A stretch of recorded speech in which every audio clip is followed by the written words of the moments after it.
Oui, il est 7h49. Messieurs Brunet, Neumann, bonjour. Bonjour Jean-Jacques. Bien, nous allons revenir sur les propos tenus dans une interview accordée au Corriere della Sera, qui est un grand journal italien, par Éric Zemmour il y a quelques semaines. Je cite un passage ou quelques passages des propos tenus par Zemmour. Les musulmans ont leur propre code civil, le Coran, dit-il. Ils vivent entre eux dans des banlieues que les Français ont été contraints de quitter. Cette situation d'un peuple dans le peuple, ajoute-t-il, des musulmans au milieu des Français amènera le chaos et la guerre civile. Réaction. Qui commence? Laurent Neumann, Éric Brunet. Écoutez Jean-Jacques, je pourrais vous dire ce matin qu'au fond, quand on fait un tout petit peu d'histoire, des démagogues qui ont excité l'opinion publique en donnant des boucs émissaires pour expliquer les problèmes, ça s'est toujours passé. C'est arrivé au moment de l'affaire Dreyfus, c'est arrivé à la fin du 19e siècle avec les Italiens qui avaient été massacrés à Aigues-Mortes, c'était en 1893. Je pourrais citer la collaboration, la guerre d'Algérie, etc. C'est arrivé de tout temps. Éric Zemmour est le descendant d'une lignée de gens qui donnent à montrer des boucs émissaires à l'opinion publique.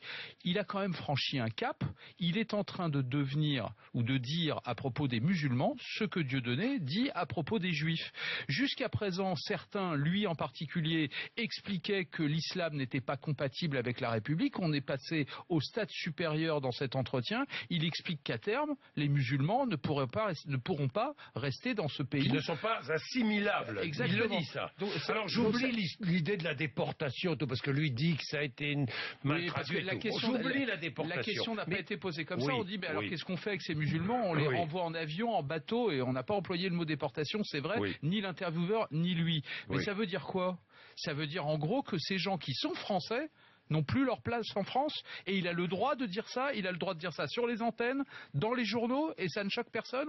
Vous pensez qu'il devrait être je pense qu'à un moment, suspendu, par exemple, quand les limites sont des antennes dans lesquelles il travaille, sur lesquelles il travaille, franchement, pour qu'il nous explique ensuite qu'au nom de la liberté d'expression, on a le droit de tout dire.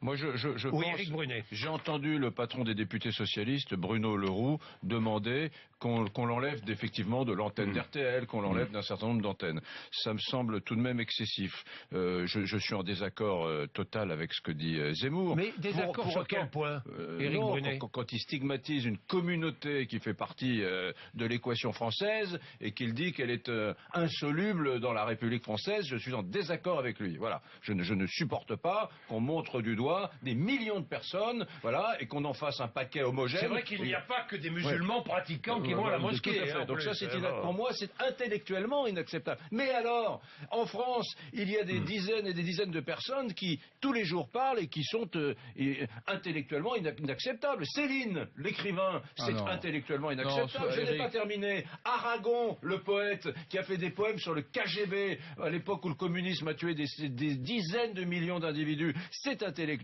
inacceptable. Houellebecq, tiens, qui va sortir un livre dans quelques jours sur l'islam, c'est peut-être intellectuellement inacceptable. Faut-il les interdire? À mon avis, non. Parce que vous savez, Zemmour, c'est un intellectuel. Ce qu'il dit, je le redis, est à mon avis très personnel et à celui de Neumann, pas acceptable. Mais bon, c'est un penseur, en tout cas. Bon, nous avons la capacité, les médias, à simplifier. C'est-à-dire pour tout le monde, Zemmour, qui a bossé pendant 2 ou 3 ans sur son bouquin Le Suicide français, voilà, ça n'est qu'un livre raciste, etc. Bon, je pense que, faut se méfier de ça. C'est une pensée complexe, celle de Zemmour. Je ne suis pas certain que la façon de la résumer de Neumann soit la plus juste, mais bon, et puis il y a des tribunaux. Il y a 20 associations antiracistes qui scrutent ce que dit Zemmour à la virgule. S'il a dépassé, s'il a outrepassé, s'il a été au-delà de la ligne rouge, il sera condamné demain et ce sera très bien. Il faut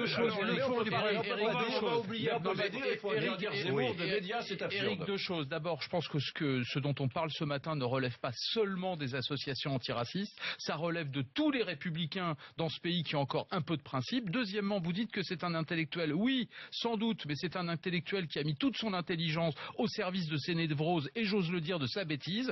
Et troisièmement, quand vous dites que la pensée de Zemmour est complexe, non, elle est simplissime pour ne pas dire simplette.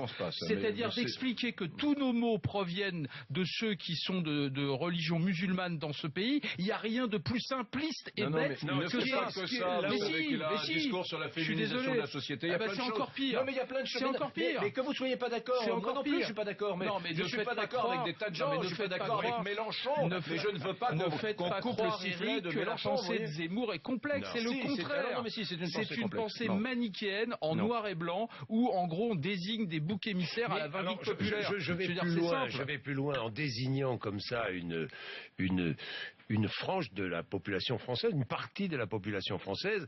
Il parle de guerre civile, mais est-ce qu'il ne met pas un peu d'huile sur le feu? Bien sûr qu'il met de l'huile sur le feu. Est-ce qu'il ne souhaite pas, au fond de lui-même, qu'elle arrive, cette guerre civile? Non, je ne sais pas, mais je suis pas dans la tête de Zemmour. Non, mais aujourd'hui, ce dont il est question, c'est d'un Français intellectuel qui vilipende, stigmatise une partie de la République française et des habitants qu'il y a dans ce pays. Voilà. Et de ce point de vue-là, moi je le dis, c'est condamnable. Pour autant, moi je me méfie des anathèmes. On a vu Renaud Camus, qui était un peu dans le même territoire, vous savez, cet intellectuel, cet écrivain, qui a théorisé le grand remplacement, à qui on a coupé le sifflet, qui vit aujourd'hui dans le Gers, je crois, et qui ne publie plus de livres.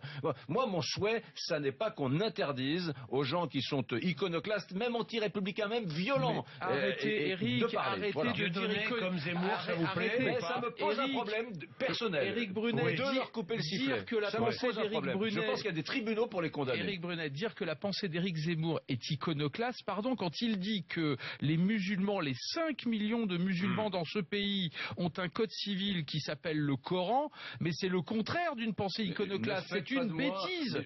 C'est une bêtise. Je suis d'accord avec vous. Je suis d'accord. Je le dis, c'est une bêtise. Voilà. Donc arrêtez de dire que c'est iconoclaste et que c'est un défenseur de Zemmour. Je veux simplement dire, il doit continuer à parler librement et dire n'importe quoi dans le cadre des lois de la République. Messieurs, nous continuerons entre 9h et 10h avec les auditeurs et c'est une exclusivité. À 8h10, je serai avec Fatima Alaoui. Vous savez qui est Fatima Alaoui? Elle était secrétaire nationale de l'UMP, nommée pendant 24 heures, nommée par Nathalie Kosciusko-Morizet. Elle a été démise de ses fonctions parce qu'elle s'était rapprochée du Rassemblement Bleu Marine. Elle sera avec nous dans quelques instants. Il est 7h57.